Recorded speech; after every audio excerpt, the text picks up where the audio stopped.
Hello everyone, welcome back to the Bitwig from Zero series. In this one, we're going to talk about the overall UI of Bitwig and how to kind of navigate your way around. So first things first, top left to bottom right, we have our file, and here we can do all of the things that our dashboard can basically do with some extra close options. So like close the specific project or just quit Bitwig in general, even open the dashboard, export media, audio, whatnot. You can pin all of these so you can actually make a custom bar on the top, and then you can just quick click them. Same thing for the play bar. So in the play bar, we can choose our automation modes. So if we want to have automation right on, so while we're playing, we can change automation and get some recording of that. We have the option for overdub. So what overdub does is when you're recording a section of MIDI and you already have MIDI there on that track in that spot you're recording MIDI. If you have overdub on, it will just add the MIDI to the clip that you're recording over. And if it's off, it will just delete the previous MIDI and replace the MIDI.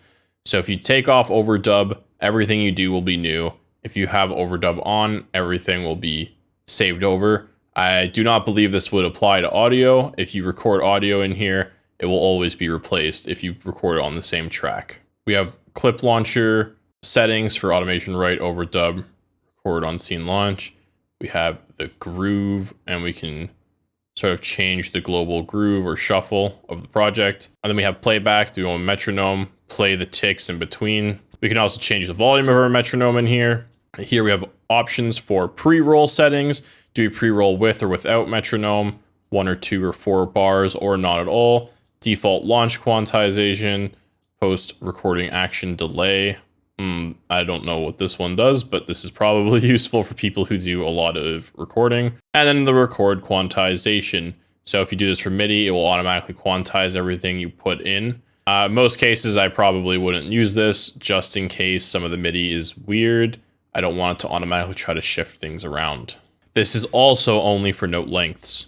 We have play, pause, record, and the automation rate.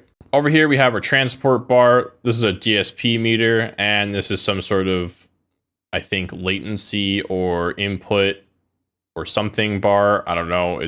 I don't notice it ever move. It's clearly not representing anything to me that I need to be aware of. But the DSP is basically how long it takes for your DAW to do things regarding, like, you know, the audio playback and whatnot.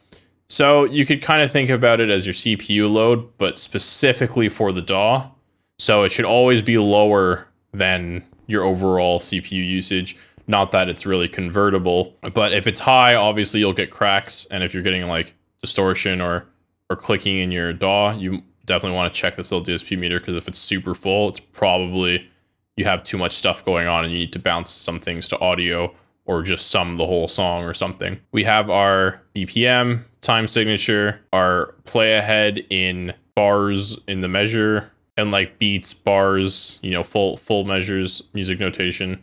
And then we have it in the seconds in not exactly a time code, but in seconds, milliseconds, and minutes or hours even. This little button here will turn green if you move something that's been automated. Like if you move the parameter while you're like stopped and you move the parameter, you messed it up, you changed it, it will turn off the automation track. You click this button to turn it back on. And then here we have our metronome. And then here we have, do we want the arrangement loop to be on or off? This little guy right here, do we want him on or off? And then we have the punch in, punch outs, which are just like, oh, if I'm playing, it will start recording on the loop section. And if my loop's off, when it comes out, it will turn off the recording because of the punch out. So we'll notice this little bar over here. We have undo, adjust loop. So this will actually tell you the things you've done. And then so this will tell you the things you've done so you can go back and forth between various things. But for the most part, this bar over here changes a lot. Like it's ever changing. So if I click on like track, you'll notice that a new track bar has popped up.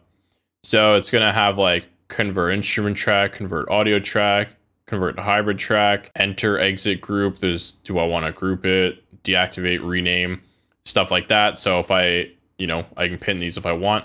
So when I click tracks, those pop up. But if I click off the track, then the relevant options aren't there anymore. So if I pin these, click off the track, it's all gone. But as soon as I click on the track, everything's back again. You can also right click and get all of the same options. But we have an add section. So this is like add scene from playing clips, groups, effects, instruments, what have you. I'm going to add a instrument track here. And now we're going to have, again, the same track options. But if I place MIDI, now we get clip options, which are all very different. And then inside the MIDI, if you place notes, you then get note options. Again, you can get all the options just by right-clicking on whatever it is you want. You still get the options. And now for the arranging section. So in the mode we're in right now, we have this arranger in front of us and we can see our track. So these sort of two lines indicate that we're in arranger, regular DAW mode. If I click these lines here, we're now in the scene mode with launcher clips. So if we actually record and put things here, we can play them. And, you know, just your whole launching sequence. I actually never use these. I use it to store MIDI clips if I'm bouncing things. But then you can later then come and drag them or just replace a track with the scene in here. And then that gets kind of funny. If you want to undo that, you just have to click stop, and then it will turn that. It will turn the clips off. But then if you want to have arranger prioritize again, then you would turn these back on. Because obviously if you're trying to play clips, it's going to turn off whatever you've got here on your arranger. So then you would just say, hey, give my arranger priority again. You can move this around if you want, and you can actually make it just go away. Down here is your master channel. It does things. You basically just put all your master effects or whatnot here. You can see that if we add an effect track, it'll come down here to the master. We can actually group an instrument and then give it an effect track, and then that effect is only in this group. You can also see on the side, we do have a MIDI track, or not a MIDI track. We have an info panel. So this is where your name is, any colors you have assigned to whatever it is you have selected, information about MIDI channel, things for pitch bending, and then here's where all your devices would be. And then we have things such as what's the input, where is it going out, is it auto monitoring, and then panning, solo, mute, arming, and volume. You even get some metering down here. So if you're playing any music, you can see that it'll tell you what your average or the max peak is. You can click to reset, but it'll just give you a general idea what's going on. Down at the bottom of the screen, we have this section. We can click plus, we can add any effects we want here. If we press D, it goes away. So this is devices, that's the D. So that stands for D, press D, it goes up and down. So if I press A, we now get this automation section for track or clip. So what track means is it's going to just be for the entire song. So if I put something down in here, we can see that I've got this here. And if I move it around, it's showing all the tracks here. So if I start automating things, we can see all of the automation throughout the whole song.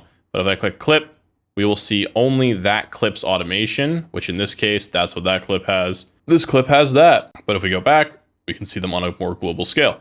If we press E, we go into the MIDI or audio editing sections. We can then do, again, the same clip or track. And then if we have multiple tracks, we can even come here and specifically select these tracks so we can see multiple tracks at one time for multiple MIDI editing. We'll get into that in a later MIDI editing video.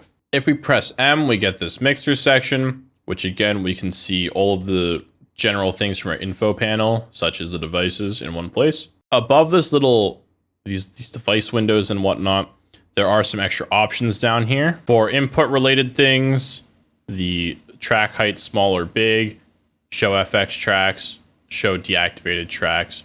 So if I make a track and then I decide to turn it off, and then I say, don't show me deactivated tracks, then they'll just disappear forever, which is kind of handy. Over to the right more, we have a very important button. So this is automation follows when clips are moved. So if I make a clip and I use this handy dandy little automation button, get some automation, you'll see it follows my clip. If I turn this off, this allows me to freely move the clip entirely separate of any automation that's attached to it. And beside that, we have our snapping options. I usually just leave this to the grid and just let it do whatever it wants. However, there's the option for grid offset and events. You can also turn off the automatic grid so you stay on a static grid if you're into that. I always prefer the adaptive grid. And then over here we have view follows play ahead. So if I'm zoomed in really tight and I start playing, it's going to follow the play ahead. If I have it off, it doesn't, and it's completely independent of where my screen is and what I'm looking at. There are tools. There's a pointer tool, time selection tool, pen tool, eraser tool, knife tool, We'll get into this in a separate arranger video, but it's worth noting you can switch to these with any hotkeys that you have personally set, or 1, 2, 3, 4, 5. Over here we have the browser. The browser will show devices, presets, samples, multi-samples, music, clips, and files. Basically all the things that we set in the first video where we came and looked at our locations, all of those are found over here in the browser. Very self-explanatory. You can come in here, look for things, search for things. In the audio, you can tell it to automatically preview items when selected. We can see a little preview of the audio waveform. We can even click on the audio waveform if we so wish to play from that specific spot. We can see any sort of audio information that we need to know, and we can even change the playback volume. If you make a template, and when you save your template as a template, click this button to automatically preview items when selected. This means that every time you click, it just happens. You don't have to do anything else. For whatever reason, you can't double click in Bitwig to have it play, so you would have to actually click this little button specifically every time. And in my case, I don't really click on anything unless I want to hear it, so I just leave it on. You can also have it automatically stretch it to whatever sort of BPM you have, though this can get wonky, as if its beats are detected incorrectly, it could make it sound really bad. Down in the bottom right corner, we can see that this is the browser button, and then we have a button for project. So this will show any information you want to have here. If you want to write notes like lyrics down on the side, here it will show any files we have. Now, if you're using an audio file, it will look like this. Now, we can see that it has this yellow dot beside it. We can even preview it here, and if it's for some reason missing, which would be indicated by a red square, we could then find it, and if we're not using anything, we could delete the unused. Now, if this square is yellow, that means that it's not in the internal, so it's an external file. If we were to come here, click File, and go to Collect and Save, that would then remove this little yellow square and save it in the project folder in your project directory. And then every time you go to move that folder around, all the audio gets brought with it. Here in the plugin section, we can see any sort of version conflicts. If there's version conflicts with devices, maybe things like FX that are in your device chain, it could completely prevent your sound from playing at all from it, as it will be a device conflict, which is basically like sandboxing, where it doesn't play it to let you know something's wrong. In my case, I have issues when I switch from my Windows computer to my MacBook sometimes, where it says like, oh, this is a different version, this is a different version. It really doesn't matter. You can just click this ignore all version conflicts button, or just come and click like use this one or whatever, and it makes no difference. If you're completely missing a plugin, it'll let you know. Then you're probably going to want to go hunt it down and delete it. We then have the Studio I/O. So upon seeing this symbol here and seeing it here, I can make an accurate estimate that this is also Studio I/O related. So in here we can change the sort of things we've got going on. We could come in here and actually do a mono playback, and some little more nifty things back here if you're more of a nerdy type person. And then over here we have controller mappings. And then finally we have this button, which I never really use. So in the controller mappings, obviously, if I go and grab things like that, I could then move my my keyboard button, and now we can see that I can control this with my keyboard. That's what I'm doing right now. And then we can see exactly how this is going, and then you can just delete it right there, simply enough. And then down here, this is sort of the touch keyboard, I guess, for people who have touch screens or use that sort of stuff. Here we have some options of how that's exactly going to go down. And the absolute final thing is if you press tab or come down here and click on mix, you get the actual mixer. By default, you'll be able to see your clips in here, very similar to Ableton. However, again, I never use those, so I'm always just going to turn them off. And then I put big metering mode on, so I can just see a huge version of my meters. It's quite nice. As you fill up devices here, the metering section will get squished. Not all the way, but to a point. And just to make room for your devices, and then it'll add a scroll bar at some point. But over here, we have some more options again. Use large clip height. I don't think that applies here. And show crossfade settings, just if you want. You can change a whole bunch of things in here. You can see if we add an audio track, or an effect track, I mean. Let's make a whole crap ton of them. Any sort of tracks that we have here will automatically have sends set up over here to go to the send effects. And if you click on a send track itself, then you can actually pick a track to send to that send track as well, which is basically just a back and forth. If you don't wish to see all these delays, you can just click this button here and they'll all go away to keep it nice and tidy, and leave things like sends for the info panel to kind of keep things nice and tidy. Another thing to note is that if you do Control N, make a new project, we can see that we have project tabs up here, and you can just quit any projects that you wish to and save or don't save. That's all for this video. Thank you for watching. See you next time.